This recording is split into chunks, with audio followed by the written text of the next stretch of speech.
Buenas noches, bienvenidos a esta edición de Cara o Cruz. Durante la noche de hoy te invito a compartir con nosotros en algo histórico. El Tribunal Supremo de Puerto Rico siempre ha sido un tribunal de gran silencio, los dioses de Olimpo. Sin embargo, hoy rompen la barrera del silencio dos jueces asociados del Tribunal Supremo y tú tendrás la oportunidad de escucharlos aquí en Cara o Cruz.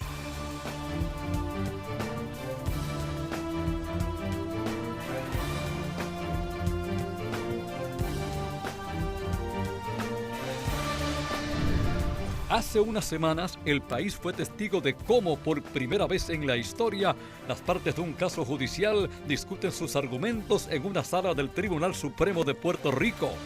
Pudo ver cómo algunos miembros de el máximo foro judicial, defendían a capa y espada lo que será su compensación una vez se retiren de sus funciones en el gobierno. Esto provocó un mar de críticas contra los jueces que cuestionaron la constitucionalidad de la Ley 62 de la reforma al sistema de retiro de la judicatura. Esta noche en Cara o Cruz se bajan del estrado dos jueces asociados del Tribunal Supremo para explicar por qué finalmente declararon constitucional la mencionada ley y dan a conocer íntimos detalles de cómo funciona realmente la institución que representan. Buenas noches a ambos, bienvenidos a Cara o Cruz. Buenas noches, juez asociado honorable Martínez Torres. Buenas noches. Juez asociado honorable Korthoff Caraballo. Bienvenidos ambos. Gracias. Rompiendo la barrera del silencio, dos jueces asociados del Tribunal Supremo deciden hablar. Le pregunto a ambos, y quiero comenzar con usted, honorable juez Martínez Torres, le pregunto lo que ustedes están haciendo. ¿Pueden ustedes hablar de sus decisiones? ¿Pueden ustedes hablar de las cosas que ocurren en el Tribunal Supremo? Bueno, los cánones de ética nos ponen siempre unas limitaciones. Nosotros no podemos entrar en una discusión de nuestras decisiones. Obviamente hay procesos internos que requieren la confidencialidad y para que haya el libre flujo de ideas en el tribunal.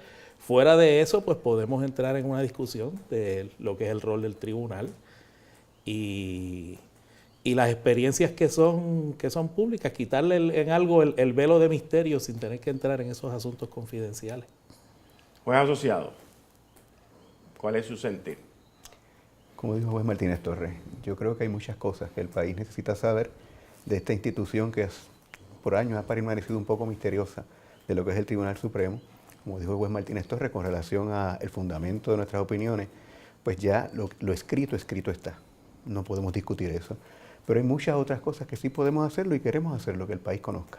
Pero esta noche uno de los temas que vamos a tocar es la decisión que ustedes ya emitieron sobre el sistema de retiro de los jueces. Pero todavía no vamos a entrar en ese tema. El Tribunal Supremo ya está cerca de unos meses de entrar en un cambio. En otro cambio. Semanas de entrar en un cambio donde el juez presidente Federico Hernández Denton se retira.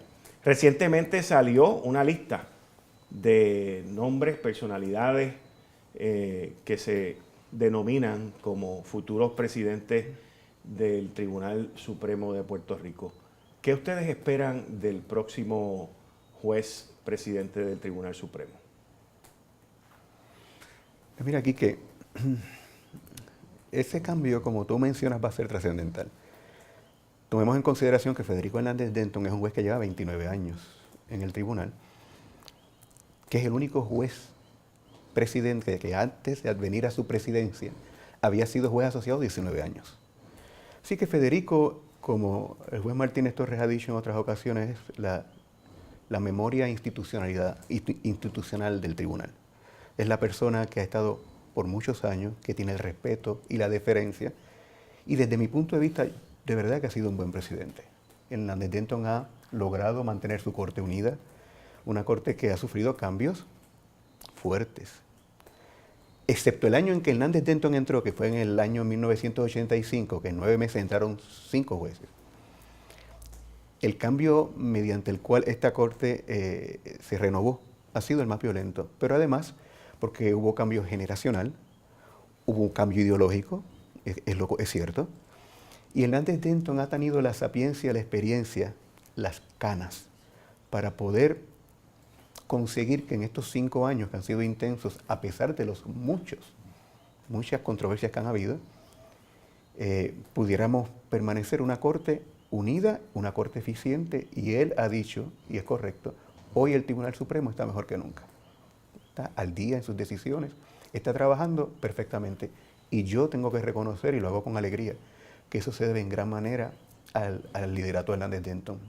De hecho, yo voy a extrañar la salida de Hernández Denton de la Corte.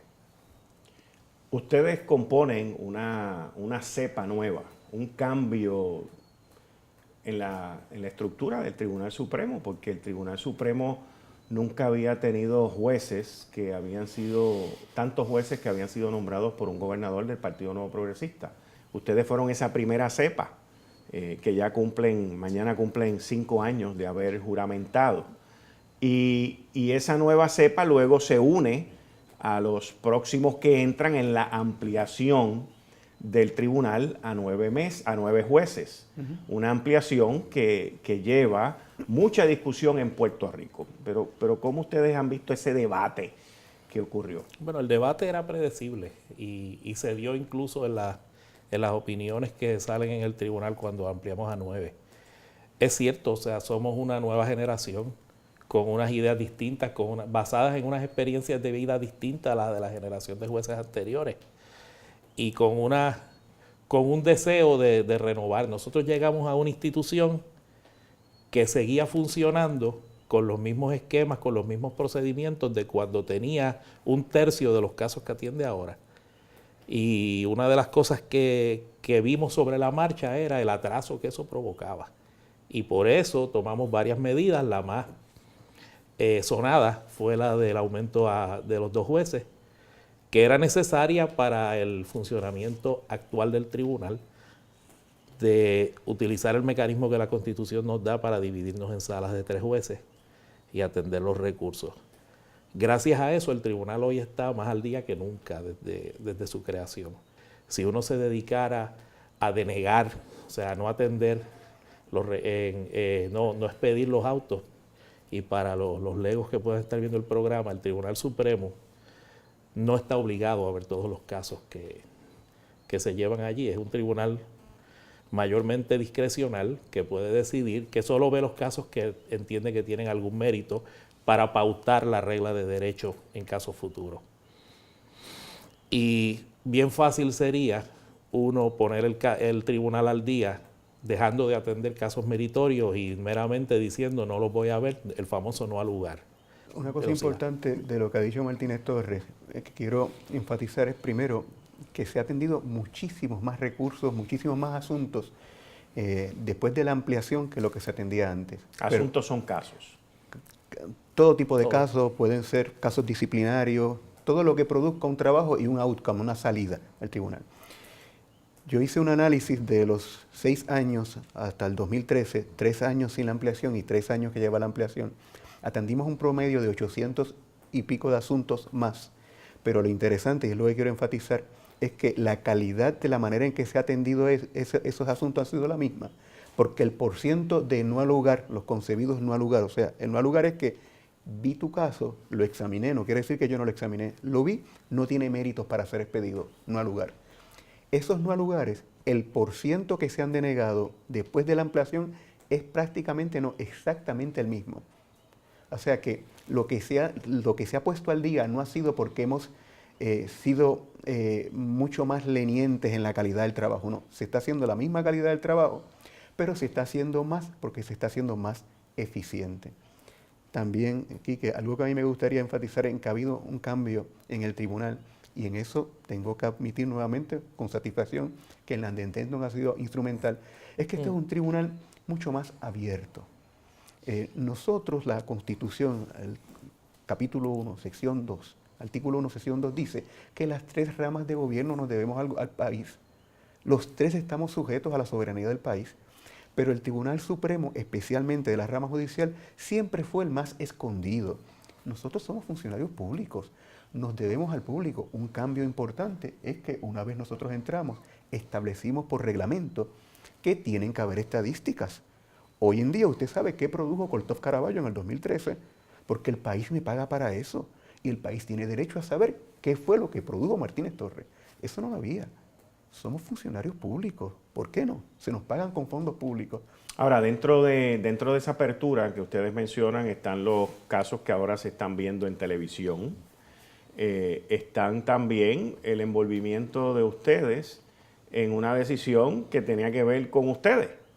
Y es algo que el pueblo de Puerto Rico, viviendo esta crisis, entiende que ustedes, o la judicatura, o sea, ustedes en representación de la judicatura, pues no deberían de estar exentos, no deberían de ser los dioses de Olimpo cuando tiene que ver en términos del sacrificio y de dar algo en la situación que estamos viviendo hoy en día. Y como cuestión de realidad, los jueces no están exentos. Parte de lo que se decidió es que a los jueces que sean nombrados en lo sucesivo les va a aplicar el nuevo esquema de retiro. El problema era aplicárselo a los anteriores porque está el problema de la función del juez. La razón por la que nuestra Constitución crea una rama separada judicial es para que unas personas que no le responden a las otras dos resuelvan los conflictos que tiene un ciudadano con alguna de esas dos ramas, los conflictos que puede tener con alguien influyente sobre esas dos ramas. Y que sea de verdad un ente un ente imparcial compuesto por personas que no se deban sentir intimidados o amenazados por las acciones que pueda tomar esas otras ramas. De hecho, cuando el sistema de pensiones de los jueces es el único sistema de pensiones que ordena la Constitución que se cree. Y hay unos estudios muy interesantes que de hecho los presentó el Departamento de Justicia ante la legislatura cuando se estaba considerando la ley. El proyecto original del Ejecutivo, que era precisamente prospectivo, hasta que la legislatura se enmendó. Y hay un estudio de la American Bar Association, donde hace un estudio de todos los sistemas de pensiones de jueces a través de todo Estados Unidos, y a diferencia del sistema de pensiones, digamos, del gobierno central en cada estado, el sistema de pensión de jueces por necesidad está diseñado para ser subsidiado por la naturaleza de las personas que se acogen. Usualmente, a diferencia de muchos empleados públicos, usualmente los jueces se jubilan. Tienen una carrera larga y se acogen al retiro, a diferencia de otros empleados públicos. Eso crea una necesidad de entonces mantener ese sistema boyante con fondos del gobierno central. Lo único lamentable de esto fue que a la larga lo tuvo que resolver la rama judicial, que era la afectada, y en particular nosotros. Pero ese es el esquema, no hay nadie más que lo pueda hacer. Y hubiéramos preferido que se hubiera resuelto en las ramas políticas del gobierno, pero no podíamos resolver un caso en controversia. Al regreso en Caro Cruz. Basado en la ley, porque los jueces no somos dioses. La ley gobernador, la ley legislatura no les permite hacer esto.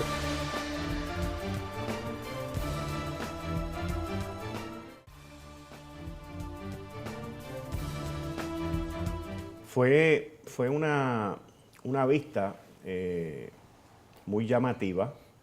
Fue una vista en una parte que fue contenciosa y en otra parte no.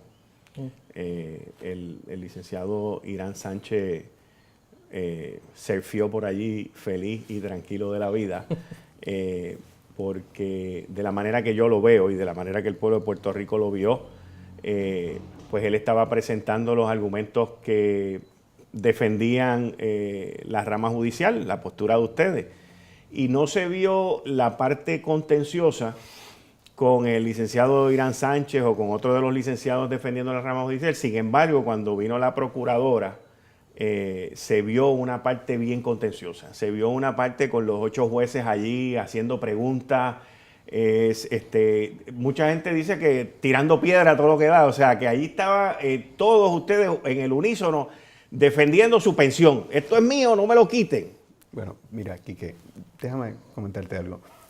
Primero, otra característica de este tribunal es que precisamente en este espíritu de transparencia, la cantidad de vistas orales que nosotros hemos celebrado en estos últimos 5 años triplican las que se celebraron los 10 o 15 años anteriores. No televisada. Correcto. No, porque es que quiero... Vistas orales. Exacto. Esta es la primera televisada. Exacto. O sea que además hemos abierto, porque queremos que el país vea. Irán Sánchez, admito que habló largo. De hecho, yo fui quien lo interrumpí. Y déjame aprovechar para aclarar un concepto. Muchas personas decían que los jueces llegamos allí con ideas preconcebidas. Sí, que ya llegaron con una opinión y con una decisión hecha.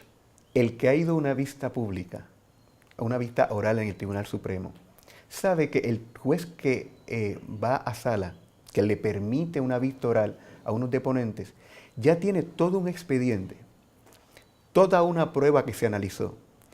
Y no solamente ya tiene una inclinación o una idea formada, debe tenerla si se estudió el expediente, porque usted sabe todas las alegaciones de una parte y la prueba que se presentó, y usted va a esa vista no a que los deponentes hablen, usted va a hacer preguntas. No es anormal que las personas, que los abogados prácticamente no hablen. Irán Sánchez estaba haciendo una ponencia y tal vez lo que ocurrió en esa vista fue que dejamos que hablara. Entonces cuando tomamos el rol que normalmente tomamos, la gente pensó, favorecieron a Sánchez porque tenía la opinión que ustedes favorecían y sin embargo fueron muy duros, muy asertivos, muy fuertes. Pero creo que la procuradora incluso lo admitió, o sea, ella fue muy candida y dice, mire, eso pasa en las vistas orales, pasa en Washington, en las vistas del Tribunal Supremo Federal. Ahora, juez, usted se centró mucho en la parte que tiene que ver con el sueldo y la pensión. Y la Procuradora General decía que el sueldo es una cosa y que la pensión es otra. Y que por eso el Estado podía cambiar las reglas de juego con la pensión. ¿De qué manera, si ustedes hubiesen hecho esto diciendo, pues está bien, nosotros vamos a aportar más, de qué manera esto hubiese podido afectar la libertad judicial en Puerto Rico? Bueno, como te decía ahorita, de lo que se trata, el principio constitucional, el principio que la Constitución protege aquí es la independencia de criterio, tener un juzgador verdaderamente independiente que se atreva a fallarle en contra del gobierno cuando sea necesario, sin temor a consecuencias. Una de las cosas por las cuales nosotros tuvimos que atender este caso en certificación era precisamente porque los jueces del Tribunal de Primera Instancia que se sentían afectados, muchos de ellos saben que su término se vence en el futuro y van a ser sujetos a renominación, a ser evaluados, y otros esos se sentían que esto tenía de algún modo un efecto de comprometerlos y comprometer su criterio. Y cuando uno interpreta la Constitución, una de las cosas que uno hace es esa, no se puede limitar a leer el texto, interpretarlo literalmente a base de lo que uno interpreta acá en la palabra. Hay que ver qué es lo que quería decir la Convención Constituyente, los padres de la Constitución cuando escribieron eso, y cuál era el entendido cuando la gente votó para ratificar esa Constitución. Estábamos hablando de independencia judicial y ustedes me mencionan el punto neurálgico en términos de la independencia judicial, y es la renominación de los jueces, los términos de 12 años en primera instancia. Y el sistema y el argumento que ustedes traen en esta situación de retiro tiene que ver con la independencia judicial y que con un gobierno o una legislatura no venga a intervenir, pero el gobierno interviene en primera instancia principalmente. Yo no veo mucha independencia después de los 10 años. Pues mira, Quique, tú has dicho algo que es muy cierto. O sea, nuestro sistema es el mejor que tenemos, pero no es perfecto. Esa situación se da, como tú has dicho, cuando un juez de instancia está llegando al final de su nombramiento, siempre tiene el temor, la aprehensión de que se corre el riesgo de que el próximo gobernante, por la razón que sea, no lo renomine. Dentro de los poderes que nos da la Constitución, tenemos que velar de que eso se reduzca lo más que podamos, lo mínimo. Quique, si eliminamos la independencia judicial, no solo afectamos la democracia, la afectamos a tal manera que la forma republicana de gobierno, esos tres poderes divididos que crearon nuestros padres de la Constitución para que no siguiéramos viviendo al capricho de los monarcas, eso se perdería. Así de importante es esto. Yo sé que el pueblo se le hace difícil porque pues uno tiene unos entrenamientos jurídicos, pero créannos, la independencia judicial forma esa garantía. Usted elimina eso, como dijo Martínez Torres, usted no va a tener la seguridad de que el juez que va a resolver su caso resuelva presionado por el que más dinero o más poder tiene, o como bien has dicho, que el gobernante se moleste, como ha pasado aquí en el pasado, donde se ha puesto en la carrera judicial de un juez excelente en entredicho o en riesgo porque no resolvió conforme el Estado entendía que tenía que resolver. Eso no debe pasar.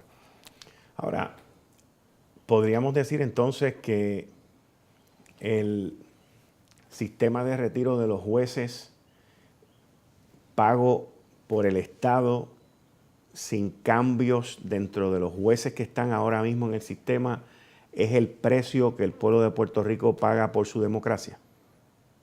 Es el precio que el pueblo de Puerto Rico paga por una independencia judicial. Y que tú casi estás repitiendo una discusión que hubo en la Convención Constituyente, cuando se estaba hablando de que no se le podía reducir la compensación a los jueces. Uno de los delegados le pregunta creo que era a don Luis Negrón López, mire, pero ¿y si hay una crisis económica? En tiempos de crisis.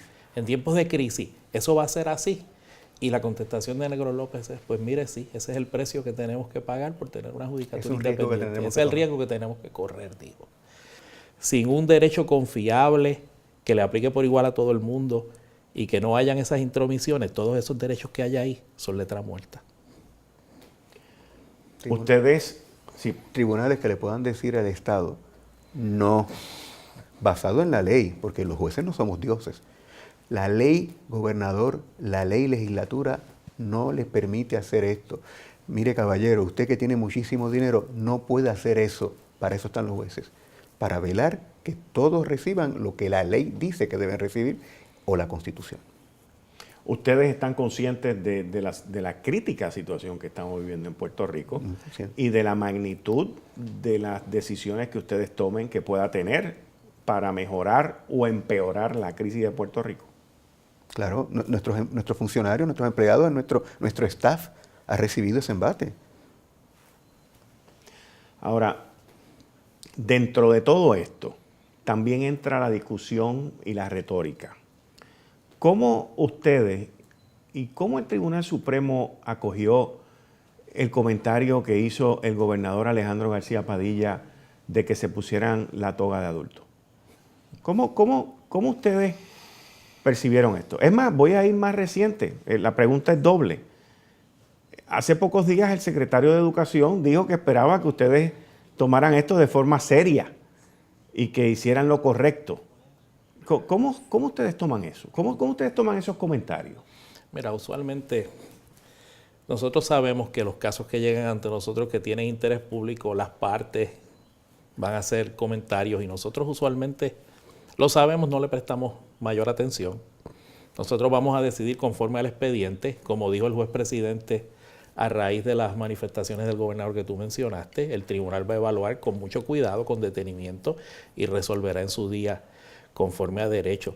Son cosas, nosotros estamos entrenados para eso, nosotros sabemos que hay gente que va a estar contenta con nuestras decisiones, que hay gente que no va a estar contenta con nuestras decisiones. Eso es parte de las reglas del juego, eso es parte del trabajo que nosotros hacemos y lo sabemos. Por lo demás, mira, yo creo que una de las cosas que hay mucho en las ramas políticas del gobierno, la rama ejecutiva y la rama legislativa, es una discusión constante, lo que en la calle le llaman la tiraera. Y eso, muy de seguido, lo que conduce es a ese cinismo y a esa falta de confianza en las instituciones que uno ve que aflora cada día más en la sociedad puertorriqueña. Yo creo que por eso es bien importante que los jueces no entremos a ese ambiente, que mantengamos en esos casos la serenidad y la distancia del cargo. Y por eso es que no reaccionamos a ese tipo de manifestaciones, sea del gobernador o sea de otra persona. Claro, hay unas realidades. A mí mi preocupación es que viviendo un clima como el que está viviendo nuestra isla, que hace falta tanto sosiego, tanta cordura, paz, pues debemos todos tratar de un poco bajar el tono, tratar de que nuestras expresiones sean... A nosotros nos pasa aquí que como jueces nosotros no nos podemos meter en cualquier sitio, decir cualquier cosa públicamente. Y esa misma circunspección que debemos tener los jueces, pues a todos aquellos que estamos en unas posiciones de alta jerarquía, pues también yo entiendo que los compele a eso. Y pues me preocupa porque el señor gobernador lo ha hecho en varias ocasiones, de que cuidemos el tono para que no se siga inflamando nuestro país. No necesitamos eso. Y yo quisiera que como lo hemos hecho nosotros, que jamás nos atreveríamos a hacer expresiones como esa contra ninguna de las ramas, la hermana rama legislativa y del señor gobernador, porque es el gobernador de todos nosotros los puertorriqueños. Pues quisiéramos que ese ambiente permaneciera, aunque sabemos que como estamos sufriendo todo, hay fuertes presiones, pero en estas posiciones tenemos que ser muy cuidadosos. Y ese es el llamado que yo haría. Cara o Cruz continúa en solo instantes con... Hay que tener mucho cuidado de no estar inventando, de no estar ampliando los derechos constitucionales a tal grado que dejes a la mayoría fuera del proceso.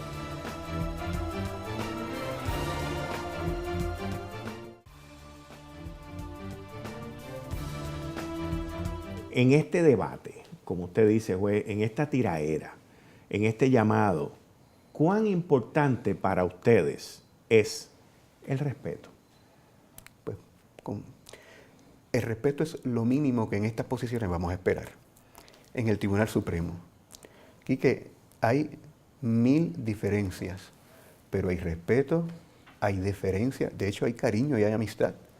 La gente piensa que en el Tribunal Supremo estamos peleando nuestras controversias que son públicas todo el tiempo. Bueno, se piensa básicamente que hay dos bandos, que hay un bando de 6 y un bando de 3. Eso no es correcto, Henry. No, eso no es correcto.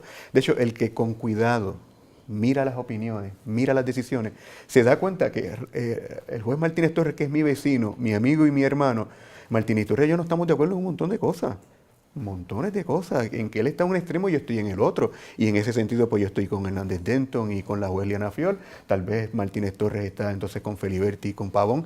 Nos cruzamos dependiendo del tema, porque somos seres humanos que tenemos distinta perspectiva, un paradigma distinto, una cosmovisión distinta, y nuestro derecho, nuestro sistema de hacer justicia está ungido, está envuelto en todo eso. Y por eso yo puedo ver una cosa de una manera y Martínez Torres la ve de otra. Eso es natural, eso es bueno, de hecho, por eso es que es un tribunal colegiado, para que el poder no esté en 1, ni en 2, ni en 3, sino que hay 9 individuos que tienen que tratar de ponerse de acuerdo, por lo menos en la mayoría. En eso tiene que permear respeto, y en el tribunal lo hay. Respeto, una deferencia, incluso con los jueces que estaban primero que nosotros.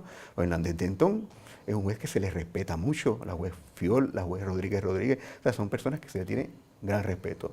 Y entre todos, eso es más que respeto, incluso cariño. Lo hay. ¿Y para usted, juez, cuán importante para usted es el respeto? Es fundamental.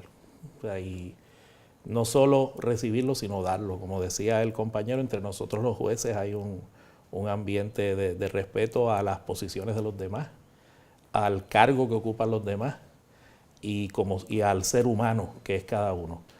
Y ahorita tú hablabas del juez presidente cuando comenzamos la entrevista, y es una de las cosas que siempre causa algún tipo de que requiere un ajuste en cualquier institución es cuando hay cambios en sus miembros. Ya este tribunal llevábamos 5 años en un caso, 3 en otro. En el momento que este tribunal estaba más acoplado, que todos más o menos nos conocemos y sabemos lo que piensa cada uno en la mayoría de los temas, en términos generales, pues ahora tendremos que recibir a un nuevo miembro y hacer ese ejercicio de nuevo con esa nueva engranaje. Ese engranaje otra vez. Y ese es el sistema. Sin respeto no se puede hacer eso. Estábamos hablando hace poco de las veces que ustedes están de acuerdo, las veces que no están de acuerdo, que son vecinos de puerta con puerta. Y en Puerto Rico surgió un caso ex parte AAR, que es básicamente la adopción por una pareja del mismo sexo, en la cual el tribunal resolvió que no se podía y que creó aquí mucho debate. Inclusive, ustedes se ganaron el galardón del garrote del primer premio por ser uno de los tribunales más retrógrados en derecho humano para minorías y todo este tipo de cosas. Antes de que entremos en lo que ocurrió en el caso, ¿cómo ustedes tomaron el ganarse este premio que se lo enviaron a ustedes y se lo llevaron allí enmarcado a cada uno de ustedes y todo esto? Bueno, evidentemente no lo celebramos para nada, pero nada, nosotros resolvimos conforme a lo que entendemos que es el derecho en Puerto Rico. Y bueno, no se siente mal, pero es parte del trabajo como uno lo ve. Y yo soy honesto con mi decisión. Otra crítica, o sea, hay quien le gusta y quien no le gusta, y entendemos, o sea, eso es un galardón que lo da un grupo activista pro derechos de la mujer y pro derechos de estos grupos del mismo de personas del mismo género, lo podemos entender. El activista va a mirar su causa y lo que está pendiente es al resultado. La minoría siendo la minoría en la decisión en por la parte decisión. del tribunal, y usted ataca. O sea, hago ataca, distinciones. ¿Cuál es la palabra? Entonces, hace distinciones en su escrito y sobre la minoría. Y le contesto a la minoría de por qué. Y eso es normal, eso es usual. Sí, eso es bien usual. O sea, ustedes se contestan, le contestan. Sí, porque es un debate de ideas y eso se hace a través de las opiniones. Y con el respeto debido a los compañeros, pues uno coge el argumento y explica cómo uno lo ve y por qué uno entiende que el argumento tiene fallas o lógicas o inconsistencias o no se ajusta al récord. Todo eso pasa. Pero no hubo una expresión del tribunal a favor de la bondad de la ley o en contra de la bondad de la ley, sino meramente, mire, eso, en la medida que no hay un derecho constitucional involucrado, el remedio tiene que ser legislativo. ¿Por qué? Por esa posición, que es uno de los, yo te diría uno de los cambios que ha habido, es esa interpretación constitucional donde nosotros vemos que no nos podemos convertir en el sitio donde todas las controversias terminan, porque todo el que no prevaleció en el proceso legislativo entonces viene a invocar en los tribunales el mismo asunto como si fuera un derecho constitucional. Y hay cosas que es mejor dejarlas a la discusión, no abortar ese debate, porque cada vez que nosotros entendemos que algo es un derecho constitucional, lo que estamos diciendo es que la mayoría del pueblo, a través de sus representantes electos, no puede tocar ese asunto. Y eso en una democracia es un balance bien delicado que hay que hacer, porque después de todo, ¿quién soy yo para imponer mis creencias personales a nadie? ¿Porque tengo un puesto en el Tribunal Supremo? No. Yo para lo que estoy es para interpretar derecho. Y en ocasiones, si la legislatura se excede al aprobar una ley, pues uno dice, eso es inconstitucional. Pero eso hay que tener mucho cuidado de no estar inventando, de no estar ampliando los derechos constitucionales a tal grado que dejes a la mayoría fuera del proceso. Cuando regresemos a Cara o Cruz, Que eso les toca a ustedes, rama hermana, les toca a ustedes decidir si en Puerto Rico se puede hacer lo que las peticionarias desean.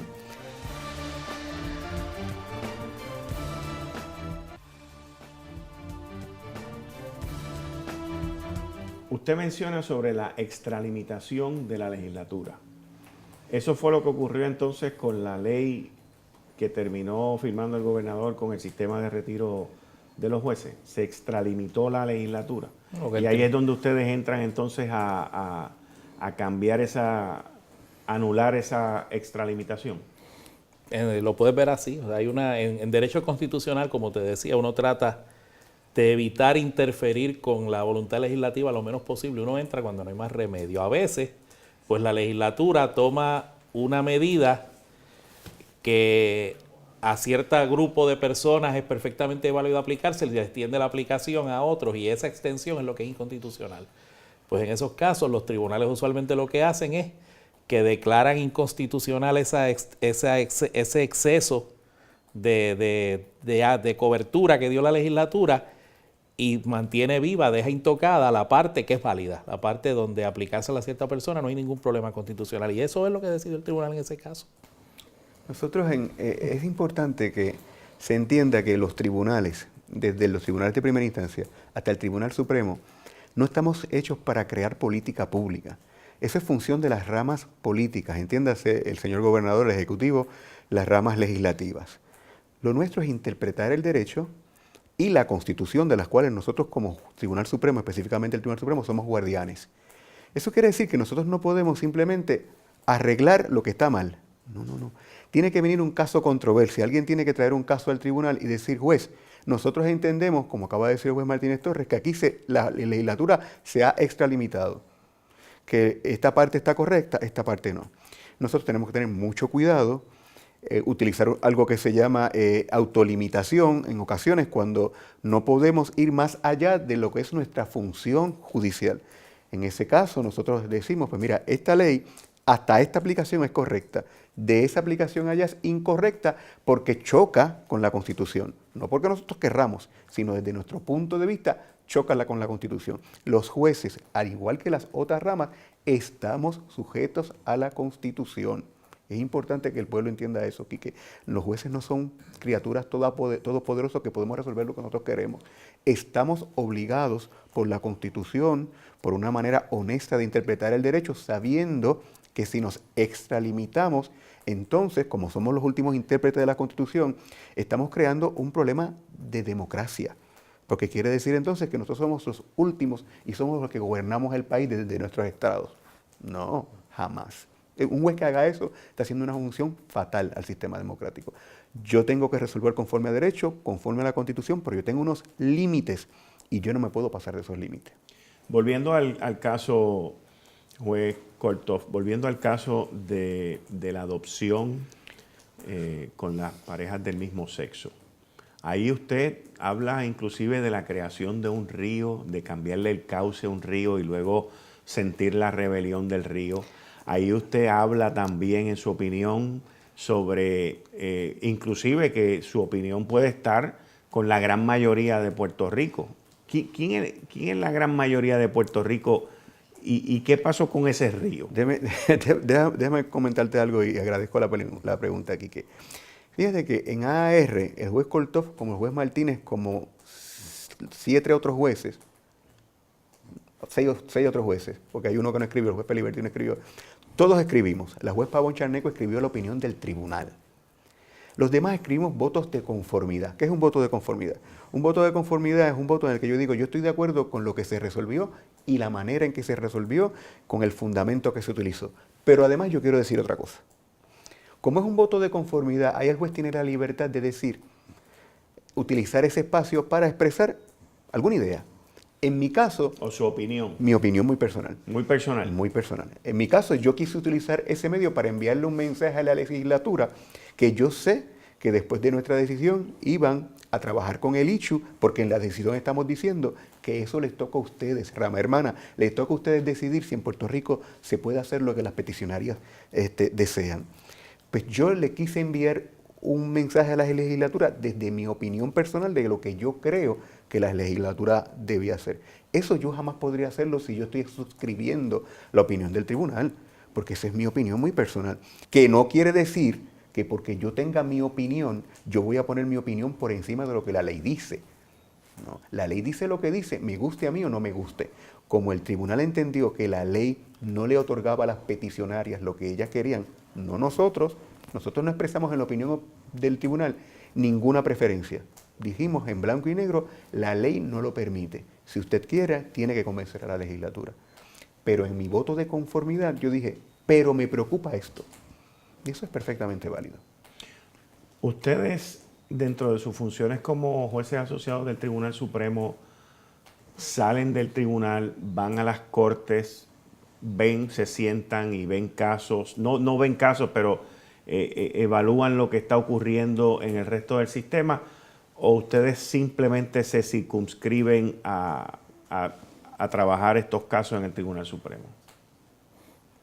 Como regla general no. Como regla general no, el trabajo nuestro no incluye entre las funciones una supervisión administrativa directa, el administrador directo de lo que pasa día a día es el juez presidente. La rama judicial es la única de las 3 ramas de gobierno que su elemento principal, que su figura principal no la escoge. A la rama judicial le envían los jueces que el gobernador nombra y la legislatura confirma. En la sala, cada juez, sea un juez municipal o un juez superior, es el que establece el derecho. Y en ese sentido, supervisión, ninguna. La supervisión es el proceso normal de revisión. Para una parte afectada lo lleva al tribunal de apelación. Lo apelan y ya. Si el juez tiene que tratar de resolver conforme a derecho y de, vamos a decirlo de esta manera, de equivocarse lo menos posible.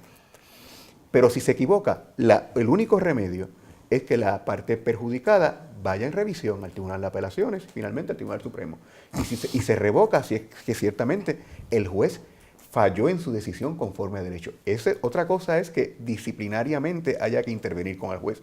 Eso es una función del Tribunal Supremo en pleno y eso sí se entra. Pero conforme de que el juez le echó 1,000 pesos de fianza y le debe haber echado 100,000, a menos que haya evidencia de que el juez lo hizo de alguna manera fraudulenta, de que hubo algo nebuloso en el asunto, simplemente el juez se equivocó por la razón que sea, pues simplemente hay que ir en revisión de esa fianza.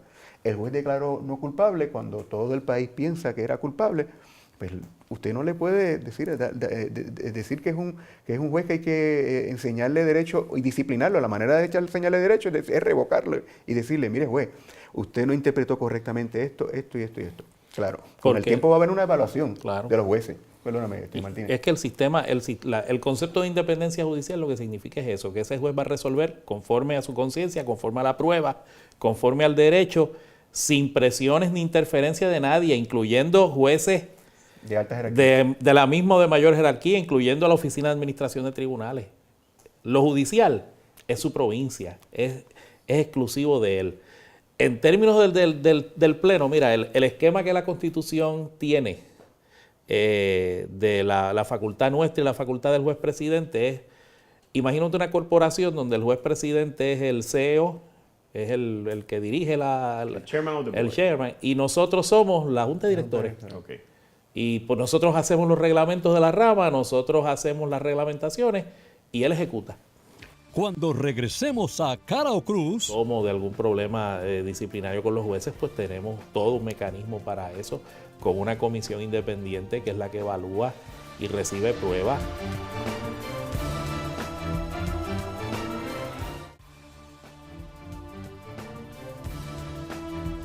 ¿Cómo tomaron ustedes el comentario que hizo el Special Agent in Charge en Puerto Rico, Carlos Case, de que había abierto una área para investigar la rama judicial y no se refería a la judicatura solamente, sino que a todo lo que estaba ocurriendo en las cortes de Puerto Rico y en los procesos judiciales? ¿Cómo ustedes tomaron ese comentario o esa acción por parte del FBI? Bueno, primero hubo mucha confusión de a qué se refería él. Exacto. Luego, con la aclaración, vimos que él de lo que estaba hablando no era necesariamente de jueces. Correcto. Estaba hablando de distintas personas. El sistema judicial no están solo los jueces y los empleados de la rama judicial. Allí también van los fiscales, que son funcionarios del Poder Ejecutivo, testigos de las partes, en los casos criminales, los fiadores, que son personas privadas, que es un negocio de prestar fianza. Hay muchos componentes, está la policía, obviamente, que también es la que inicia el proceso de investigación y de arresto.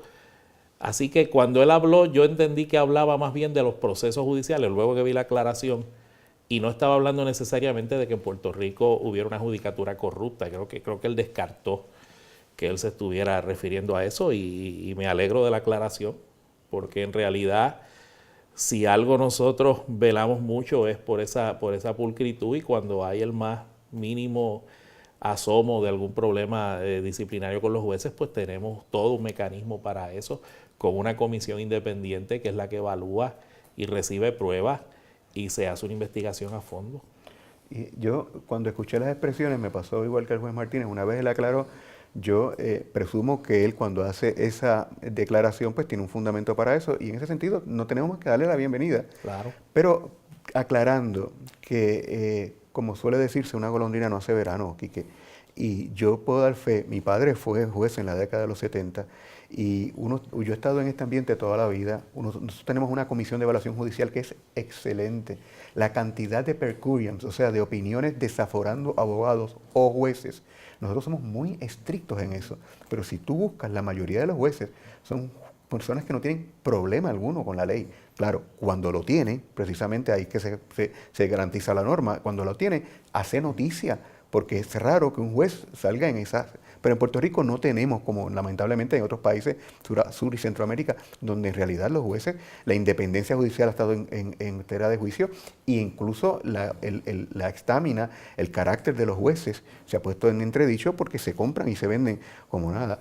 Quería comentarte algo con relación a otro aspecto que me gusta instruir al país con relación a esto.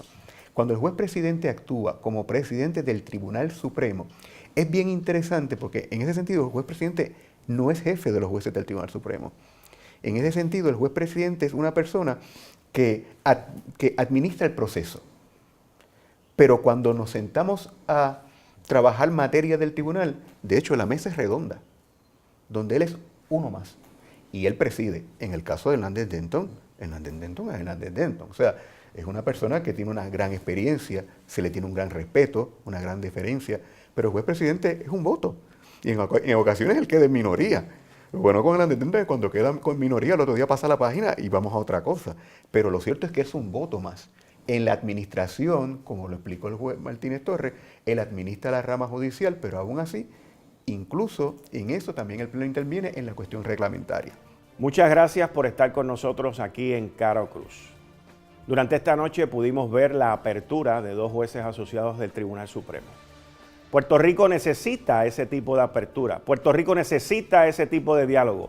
Puerto Rico necesita entender cómo, cuándo y por qué se toman las decisiones. Te invito a que me acompañes todos los domingos aquí en Telemundo a las 11 de la noche. Buenas noches.